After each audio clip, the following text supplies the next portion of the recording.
अल्हम्दुलिल्लाहि वकफ़ा वसलामुन अला इबादिहिल्लज़ीना इस्तफ़ा अम्मा बाद।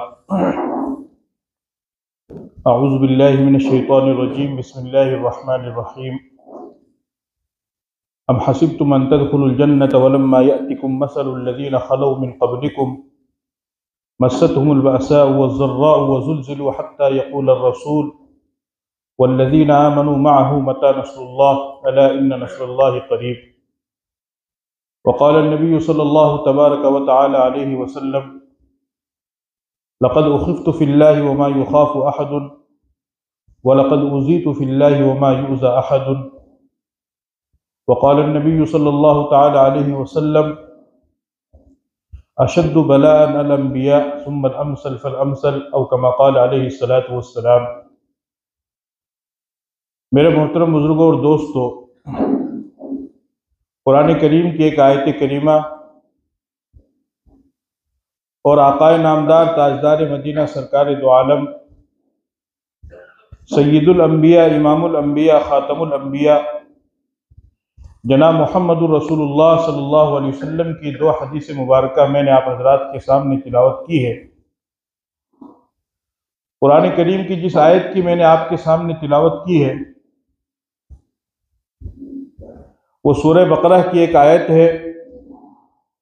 उसमें अल्लाह रब्बुल इज़्ज़त ने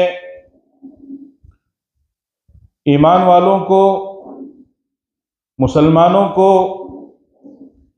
एक ख़ास मज़मून की तरफ तवज्जो दिलाई है और अल्लाह ताला ने ख़ास मकसद की तरफ उनको मुतवज्जह किया है। फरमाया अम हसिबतुम अन तदखुलुल जन्नता वलम्मा यअतिकुम मसलुल लज़ीना खलौ मिन क़ब्लिकुम,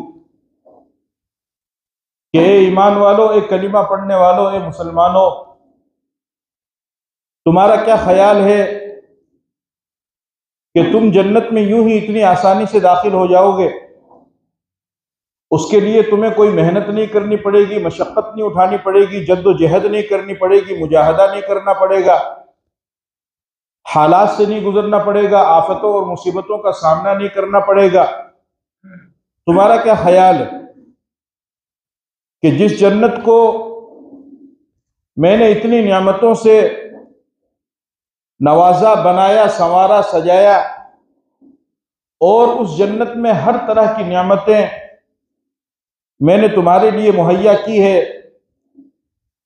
जिस जन्नत में दाखिल होने के बाद तंदुरुस्ती ही तंदुरुस्ती रहेगी, कभी बीमारी नहीं आएगी, जिस जन्नत में दाखिल होने के बाद जवानी ही जवानी रहेगी, कभी बुढ़ापा नहीं आएगा, जिस जन्नत में जाने के बाद हमेशा मिलाप ही मिलाप रहेगा, कभी जुदाईगी नहीं होगी, जिस जन्नत में दाखिल होने के बाद हमेशा जिंदा ही जिंदा रहेगा, कभी मौत नहीं आएगी, और तरह तरह के माकूलात, मतूमात, मशरूबात, खाने की पीने की चीजें मैंने उसमें तुम्हारे लिए मुहैया की है। वफ़ाकिहतिम मिम्मा यतखय्यरून वलहमि तैरिम मिम्मा यश्तहून। अल्लाह पाक फरमाते हैं कि जन्नत में जिस परिंदे का तुम गोश्त खाना चाहो वो वहां पर मौजूद, जिस फल और मेवे को तुम खाना चाहते हो वो वहां पर मौजूद। वहूरुन ईन का अमसालिल लुअलुइल मकनून, हूर अल्लाह ताला ने बनाई, बल्कि उससे भी आगे बढ़ करके फरमाया लहुम मा यशाऊन फीहा वलदैना मजीद, कि मेरे बंदो जो तुम चाहोगे, जो तुम्हारी ख्वाहिश होगी, जो तुम्हारी तमन्ना होगी, खाने की, पीने की, पहनने की, घूमने की, तफरीह करने की, वो तमाम की तमाम ख्वाहिशें तुम्हारी पूरी करने के लिए मैंने वहां पर मुहैया कर दी है। और आगे फरमाया वलदैना मजीद, चूंकि तुम इंसान हो, तुम्हारी मालूमात महदूद है, तुम्हारी नॉलेज महदूद है, तुम्हारा इल्म महदूद है, तुम्हारे पास में इतनी जानकारी नहीं, इतनी मालूमात नहीं है। मैं तुम्हें बता रहा हूं कि मैं खुद जन्नत को बनाने वाला खुदा, जिस जिस चीज की तुम तमन्ना करोगे वो सारी चीजें मैंने तुम्हारे लिए वहां पर रखी है, वो तुम्हें मिलेगी, लेकिन उससे भी ज्यादा बढ़ करके मैं तुम्हें दूंगा। वलदैना फीहा मजीद, कि हमने और भी ज्यादा बढ़ करके चीजें तुम्हारे लिए बनाई है, उसमें रखी।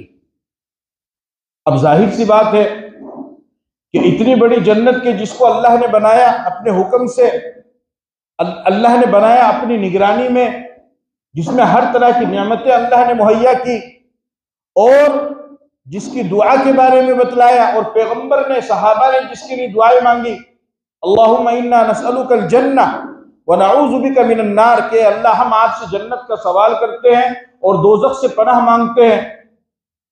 तो उस जन्नत का तज़किरा अल्लाह ने कुरान में किया। अल्लाह ताला इरशाद फरमाते हैं कि ए मेरे बंदो, तुम्हारा क्या ख्याल है कि इतनी जबरदस्त और इतनी बेहतरीन जन्नत जो मैंने तुम्हारे लिए बनाई है, तुम यूं ही आसानी से पलक झपकने में और यूं ही कदम रखते ही तुम उसमें दाखिल हो जाओगे? फरमाया नहीं, ऐसा नहीं होगा।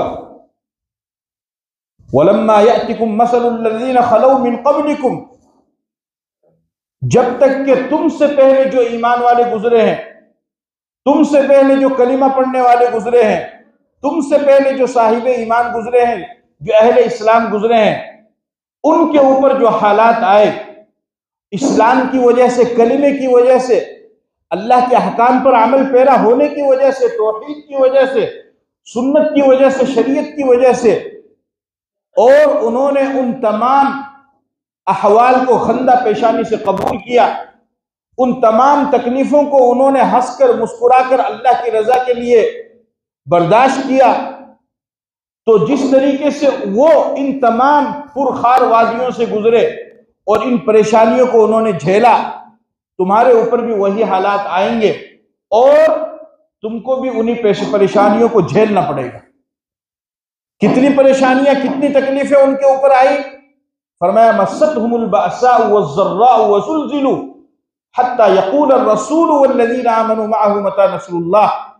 उनको तकलीफों ने जकड़ लिया, बीमारियों ने, तंगियों ने, परेशानियों ने, और तौहीद के इकरार की बुनियाद पर, रिसालत के इकरार की बुनियाद पर, अल्लाह की वहदानियत के इकरार की बुनियाद पर उनको लोगों ने मारा, परेशान किया, मजबूर किया, तंग किया, और वो कसम कुर्सी के आलम में रहने लगे।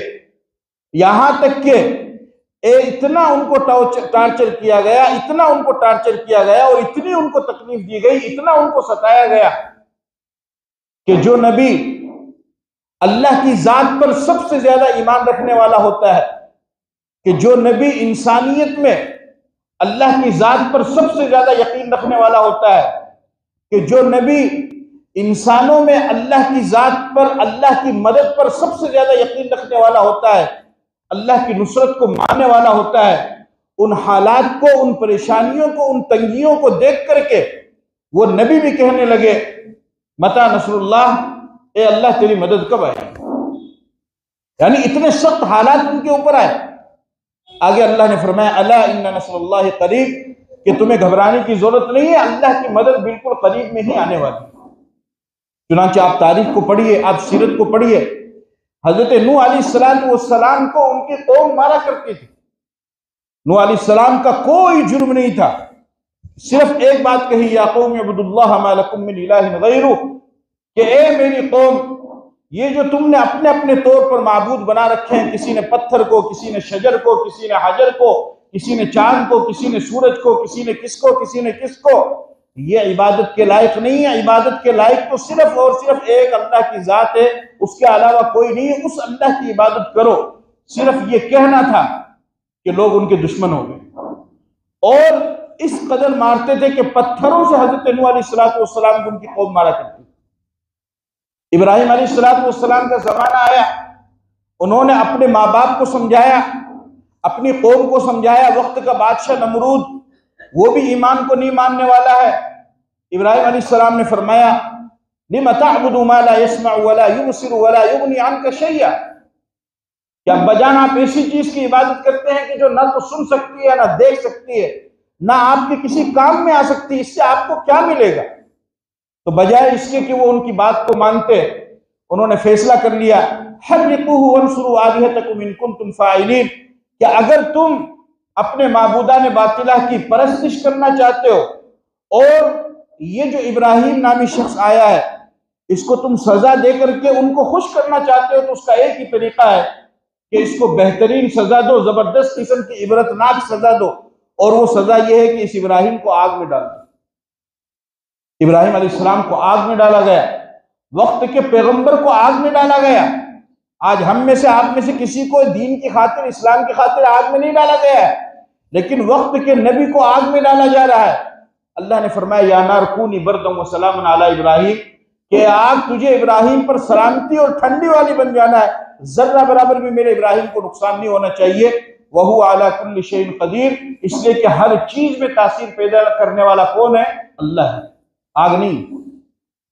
यूनुस अलैहिस्सलाम को मछली के पेट में जाना पड़ा, ईसा अलैहिस्सलाम से लोगों ने दुश्मनी की और उनको कत्ल करने के लिए दौड़े। अल्लाह ने उनको आसमान पर उठा लिया, लेकिन फिर भी लोग शुबा में पड़ गए और उन्होंने समझा कि हमने ईसा अलैहिस्सलाम को कत्ल कर दिया है। तो इस तरीके से पिछली उम्मतों के ऊपर हालात आए, बल्कि नबियों के ऊपर हालात आए। तफसील में जाऊंगा तो लंबा वक्त चाहिए, उसके लिए इशारतन मैं आपको बता रहा हूं कि बेशुमार हालात पैगंबरों के ऊपर आए। मूसा अलैहिस्सलाम को फिरौन जैसा जालिम बादशाह मिला, जो सिर्फ बादशाहत का दावेदार नहीं था, खुदाई का दावेदार। उसके खुदा होने के दावे का तज़किरा कुरान ने किया, अना रब्बुकुमुल आला।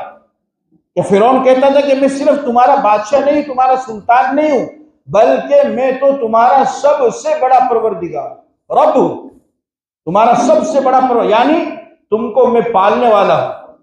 मूसा अलैहिस्सलाम को वहां भेजा गया। उसने कितने जुल्म किए बनी इस्राइल के ऊपर, और फिर आखिरकार जब उसका वक्त हुआ तो अल्लाह ने उसको समुद्र में गर्क किया। ये अंबिया के वाकयात हैं। खुद आ जाइए हमारे नबी पाक सल्लल्लाहु अलैहि वसल्लम की हयात तय्यबा पर और आपकी सीरत पाक पर देखिए कि किस तरीके से आपको तकलीफ दी गई। कि जब आपने कोहे सफा पर खड़े होकर के फरमाया कि ए मेरी कौम, अगर मैं तुमसे ये कहूं कि इस पहाड़ के पीछे एक लश्कर है जो अनकरीब तुम्हारे ऊपर हमला करने वाला है, तुम मेरी बात का इकरार करोगे? कहने लगे कि 40 साल तक हमने आपको आजमाया है, कभी आपने झूठ नहीं बोला, तो आज आप झूठ क्यों बोलेंगे? हम आपकी बात को आंख बंद करके यकीन के साथ यकीन करेंगे आपकी बात का। तो आपने फरमाया कि अगर यकीन करोगे तो अब मैं कहता हूं या अय्युहन्नास क़ूलू ला इलाहा इल्लल्लाह तुफ्लिहू, कि ए लोगों ला इलाहा इल्लल्लाह कहो, तुम कामयाब हो जाओ। बस इतना कहना था कि सारा मक्का आपका दुश्मन, खुद आपका चचा अबू लहब आपका दुश्मन बन गया और सब ने आपको मारना शुरू किया, ताना देना शुरू किया, गालियां देनी शुरू की। उलमाए किराम फरमाते हैं, किताबों में लिखा है कि आप बाजार में जाकर के लोगों को कलीमे की दावत दिया करते थे और पीछे आपका चचा मलऊन अबू जहल वो आपके साथ जाया करता था और कहा करता था कि ये मेरा भतीजा है साबी, यानी बेदीन हो गया, ये पागल हो गया, मजनून हो गया। आप मक्का वालों से मायूस होकर के ताइफ में तशरीफ ले गए। आपका ये ख्याल था कि शायद मक्का वालों ने मेरी बात नहीं मानी तो ताइफ वाले मेरी बात मानेंगे और वो मेरी दावत को कबूल करेंगे और तौहीद और रिसालत के पैगाम को जानेंगे। वहां पर गए तो उन बदबख्तों ने तो और भी ज्यादा गंदगी का और बदतरीन सुलूक का मामला आपके साथ में किया कि आपके ऊपर थूका, आपको ताना दिया, यहां तक कि कुत्तों को आपके पीछे छोड़ दिया और इस कदर मारा कि आपके पूरे जूते खून से रंगीन हो गए, लहूलुहान। इस कदर आपके ऊपर तकलीफ। हज़रत आयशा रज़ियल्लाहु ताला अन्हा ने एक मरतबा पूछा कि या रसूलल्लाह, क्या आपको तकलीफ के कोई दिन याद आते हैं? आपने फरमाया कि याद तो आते हैं, लेकिन ताइफ का दिन जो मेरे ऊपर गुजरा वो मेरी जिंदगी का सबसे तकलीफ दे दिन गुजरा। कि अगर आपको किसी की दावत कबूल नहीं करनी है तो आप दावत कबूल मत करो, लेकिन इंसानियत होने के नाते सामने अगर एक इंसान खड़ा है और आप उसकी बात से इत्तिफाक करते हैं, इत्तिफाक नहीं करते हैं, इख्तिलाफ रखते हैं, तो आपका इख्तियार है, कोई बात नहीं, आप उससे इख्तिलाफ कीजिए, आप अपनी उसकी बात को मत मानिए। लेकिन ये कहां की इंसानियत होगी कि आप उसको पत्थर मारे और ऊपर से वो अजनबी हो, मुसाफिर हो? ये कहां की इंसानियत कि आप उसके पीछे कुत्ते छोड़ दें? ये कहां की इंसानियत कि आप उसको गाली दें? आप कहिए कि ठीक है, मैं आपकी बात नहीं मानता हूं, मैं आपकी दावत को कबूल नहीं करता हूं, आप जिस पैगाम को लेकर के आए उस पैगाम, लेकिन पैगंबर बल्कि नबियों के सरदार के साथ में ये कुछ हुआ कि बात भी नहीं मानी और बदबख्तों ने कुत्ते भी पीछे छोड़ दिए। अल्लाह ने फरिश्तों को भेजा और फरिश्ता पहाड़ का जिब्राइल के साथ में आया और जिब्राइल ने आकर के कहा कि या रसूल अल्लाह, इस सारे मंजर को अल्लाह ने देखा है और ये पहाड़ का फरिश्ता यहाँ पर आया हुआ है और ताइफ दो पहाड़ों के दरमियान में, अगर आप इजाजत दें इन दोनों पहाड़ों को मिलाएं और इन ताइफ वालों का नामो निशान मिट जाएगा। आपने फरमाया अल्लाह बल अर्जु अन युखरिजल्लाहु मिन अस्लाबिहिम मन यअबुदुल्लाह वहदहु ला युशरिकु बिही शैया। आपने फरमाया कि नहीं, इसकी जरूरत नहीं है, बल्कि मुझे अल्लाह की जात से उम्मीद है कि इनकी नस्ल में कोई शख्स ऐसा आएगा कि जो अल्लाह वहदहु ला शरीक लहू की इबादत करेगा, अल्लाह की वहदानियत को मानेगा और मेरी रिसालत का इकरार करेगा। चुनांचे कबीले सकीफ, ताइफ का कबीला है, यह आया और बहुत बड़ी तादाद में आया, उन्होंने मन कबूल किया और पूरा ताइफ फिर धीरे धीरे इस्लाम के अंदर दाखिल हुआ। इस तरीके से तकलीफें आपको दी गई। आप नमाज पढ़ रहे हैं, नमाज पढ़ते पढ़ते आपके ऊपर ऊँटनी की ओझड़ी को डाल दिया गया और तरह तरह का मजाक बनाया गया। कुरान कहता है क्या कुछ आपको नहीं कहा गया, बहुत कुछ आपको कहा गया। शाइर कहा गया, साहिर और मजनून कहा गया। वक्त का पैगंबर, हमारा ये ईमान और अकीदा है कि नबी से बढ़ करके दुनिया में कोई भी अक्लमंद नहीं होता है, लेकिन उस नबी को भी मजनून और दीवाना और पागल कहा गया। अल्लाह को सफाई देनी पड़ी, अल्लाह को तसल्ली देनी पड़ी। मा अंत बिनिअमति रब्बिका बिमजनून, कि ए मेरे नबी, मैं आपको कह रहा हूं कि आप अपने रब के फजल और करम से दीवाने नहीं, आप तो नबी हैं। अल्लाह को तसल्ली देनी पड़ी। उन्होंने कहा कि साहिल है, अल्लाह को कहना पड़ा वमा हुआ बिकौली साहिल। उन्होंने कहा काहिन है, अल्लाह ने कहा वला बिकौली काहिन। उन्होंने कहा शायर है, अल्लाह ने कहा वमा हुआ बिकौली शायर। कि नबी जी आप घबराइए मत, ये जो भी ताना और इल्जाम, यहां तक कि इससे आगे बढ़ करके कमबख्तों ने, बदबख्तों ने, मुनाफिकों ने एक मौके पर आपकी अहलिया मोहतरमा हजरत आयशा रजी अल्लाह ताला अन्हा, उनके ऊपर जिना की तोहमत लगा दी, इल्जाम लगा दी। इतना बड़ा बदतरीन काम उन्होंने वक्त के नबी के साथ में किया। अब आप अंदाजा लगाओ कि जो नबी सारे नबियों का सरदार हो, अगर उसकी घर की इज्जत महफूज नहीं है तो किस मुंह से वो लोगों को दावत देगा और किस मुंह से वो लोगों को समझाएगा। आप परेशान हो रहे हैं, कभी अबू बकर सिद्दीक के पास जा रहे हैं, कभी उमर के पास में जा रहे हैं, कभी हजरत अली के पास में जा रहे हैं। हजरत उमर रज़ियल्लाहु ताला अन्हु से जाकर के आपने फरमाया कि उमर, मेरी अहलिया के बारे में, मेरे घर वालों के बारे में ये शोर लोगों ने मचा दिया है, नाउज़ु बिल्लाह, जिना की तोहमत उन लोगों ने लगा दी है, इनके ऊपर तुम्हारी क्या राय है। हजरत उमर ने फरमाया कि या रसूल अल्लाह, ये बताइए कि आपने आयशा से निकाह अपनी मर्जी से किया था या अल्लाह के हुक्म से किया था। तो एक दूसरी हदीस के अंदर आता है कि आप अलैहिस्सलातु वस्सलाम ने फरमाया कि मैंने जहां भी निकाह किया अपनी मर्जी से नहीं, अल्लाह के हुक्म से किया, और मैंने अपनी बेटी का जहां पर निकाह करवाया वहां पर भी अल्लाह के हुक्म से मैंने करवाया। फरमाया अल्लाह के हुक्म। तो हजरत उमर ने फरमाया कि घबराने की कोई जरूरत नहीं, अल्लाह खुद फैसला कर देगा।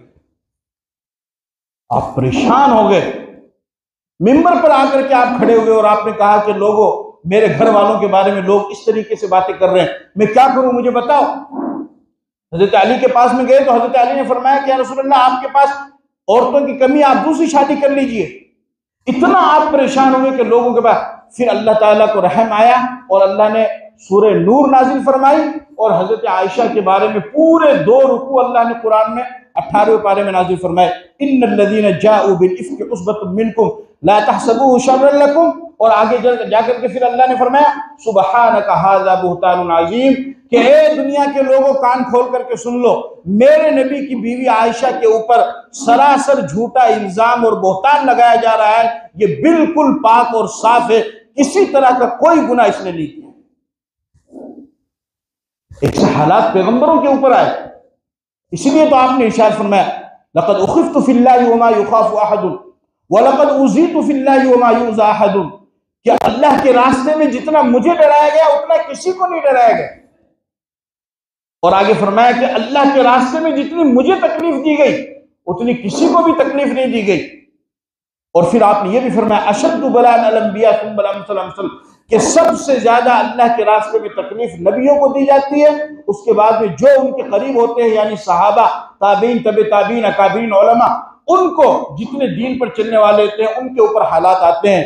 इस तरीके से अपने घर बार को उजाड़ करके, अपनी बीवियों को बेवाह करा करके, अपने बच्चों को यतीम करा करके, अपना खानदान, अपना कारोबार, अपना घर, अपना वतन, सब कुछ छोड़ करके, हिजरत करके उन्होंने कुर्बानियां दी सहाबा ने, और फिर ये दीन और ये इस्लाम हम तक पहुंचा है कि जिस पर अमल करना आज हमारे लिए मुश्किल है। कि कुर्बानियां देना तो दूर की बात है, 5 वक्त नमाज की पाबंदी नहीं हो सकती है। कुर्बानियां देना तो दूर की बात है, कुरान की तिलावत नहीं हो सकती है।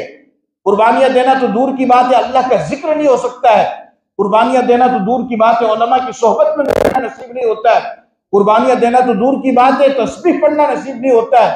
कुर्बानियां देना तो दूर की बात है, दूसरे नेक अमाल करना नसीब नहीं होता है। ये जिंदगी अल्लाह ने दी है और हमारे आइडियल अल्लाह ने सहाबा को बनाया है। लिहाजा ये जो जिंदगी अल्लाह ने दी है ये अमानत के तौर पर है, इसको अमानत के तौर पर हम इस्तेमाल करें। और अल्लाह ने जो वक्त दिया है इस वक्त को ज्यादा से ज्यादा अल्लाह की इबादत में, इताअत में और नेक अमाल के अंदर लगाएं, तो फिर इंशाअल्लाह हमारी दुनिया भी सही होगी, आखिरत भी सही होगी। और जो जन्नत अल्लाह ताला ने तरह तरह की नियामतों से तैयार की है उस जन्नत में दाखिला भी हमारे लिए आसान होगा। अल्लाह ताला अमल की तौफीक अता फरमाए। व आखिर दावाना अल्हम्दुलिल्लाहि रब्बिल आलमीन।